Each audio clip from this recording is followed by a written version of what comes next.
All right, good morning, good evening, good afternoon, ladies and gentlemen, citizens of YouTube. This is Pastor Dow. Be security minded.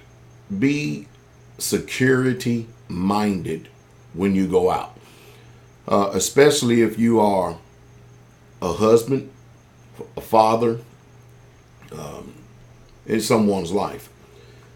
There is a tendency in the times that we're living in now to relax your mindset based on what you see in the environment around you. You know, when you are out with your family, you go out to restaurants, some of you go to malls or department stores or wherever. There are some steps that you really truly need to take to ensure that you're able to protect your family. Now, number one, if you don't live in a state to where you can legally carry a firearm, then you need to get out of that state because you can't protect your family from criminals. Listen to me, criminals do not obey laws. Do we understand that? Do we comprehend that? And that means that they are under no jurisdiction of government whatsoever at all, be it self-government, their own, the government around them where laws are actually made in order to create a peaceful society.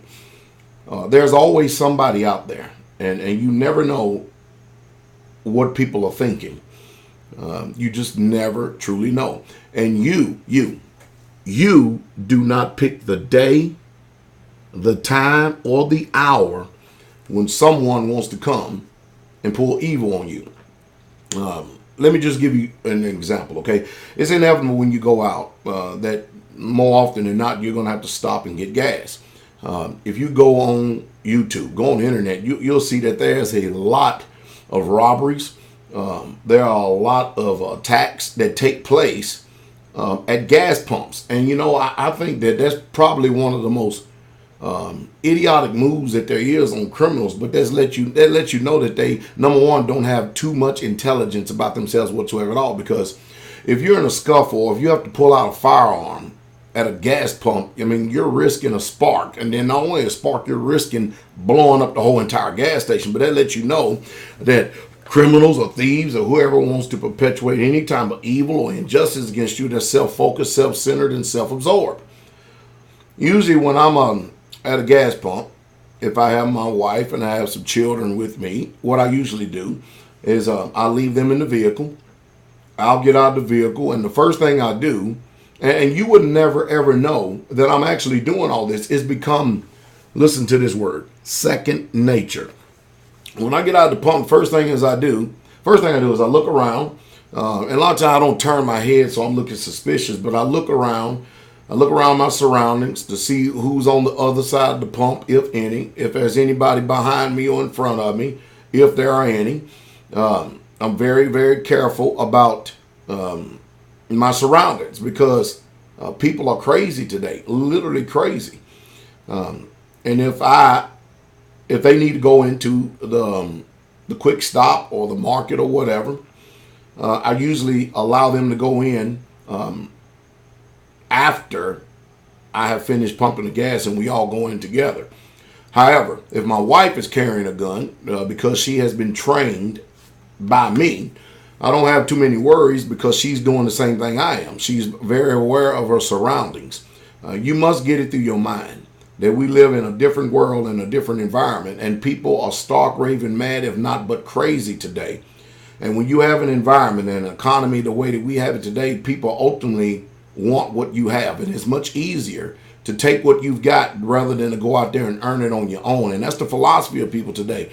Because if a person robs one person and they get, let's say, $200 from them and stuff, that's going to become an occupation.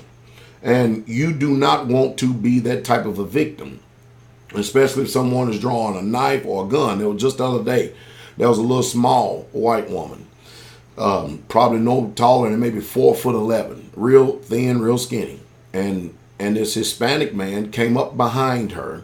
First thing he did was he asked for a cigarette and asks for a lighter, trying to bum a cigarette from her, which I don't support that you should be smoking, but that's your prerogative, your ideas, your life.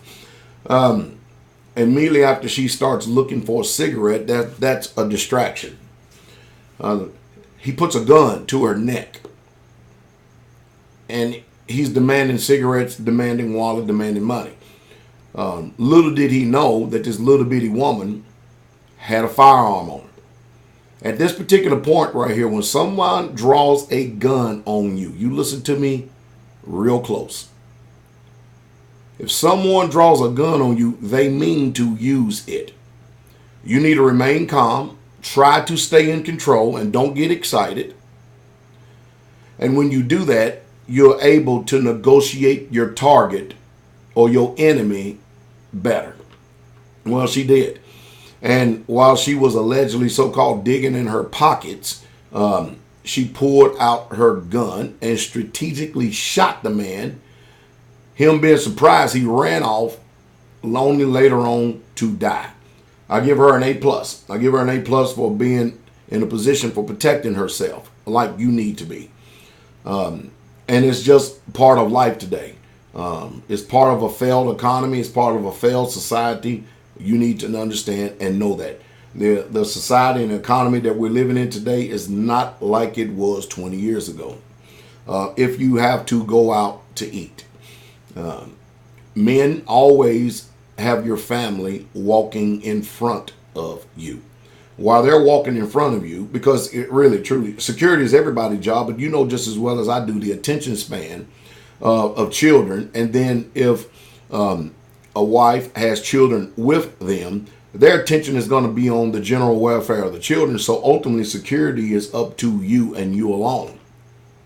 You need to have your family in front of you. You never allow your family to be behind you. You need to have them in front of you to where you can see each and every last one of them and you keep them close. Now, you don't have to be paranoid about trying to keep them close. You can still have an environment, you know, to where everything is going on. The children don't know what's going on. My children did. They knew what was going on. And we were still able to enjoy when we went out. When you go into the restaurant and the waiter or waitress gives you a table, you make sure that you're sitting in a place. If it's, for instance, half full, you want to try to do your best to sit behind everybody.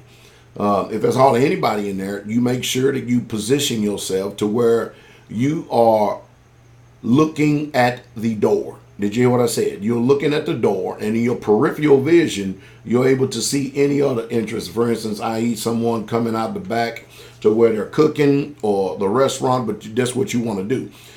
Because you want to be able to be in a position to protect you and your family first and foremost above all. Because it's not your job to go out there and police the whole world. It's your job to protect you and your family. Do y'all understand that? All right. When you're driving down the road, I know a lot of times people like driving down the road with their windows down. That's fine and good if you're in open road. But once you get inside the city, you roll up your windows and you keep your doors locked and cut on the AC.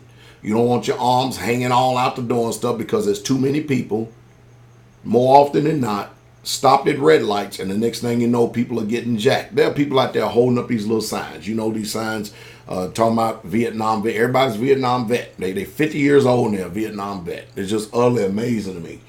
They're homeless. They're homeless and they're wearing Air Jordans. You know, I seen a woman the other day who was homeless. She had a Louis Vuitton purse and she had some very expensive boots on, but she had a sign on up in front of us, and I just kind of just shook my head.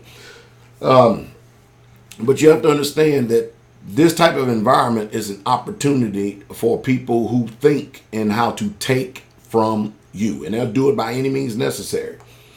So you don't want to start casual conversation with strangers. You don't do it.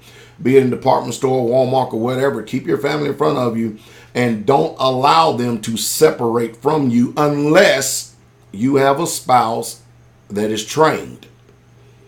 So I didn't have to take my wife. I don't even have to take the saints around here to special courses and stuff to teach them self-defense and stuff.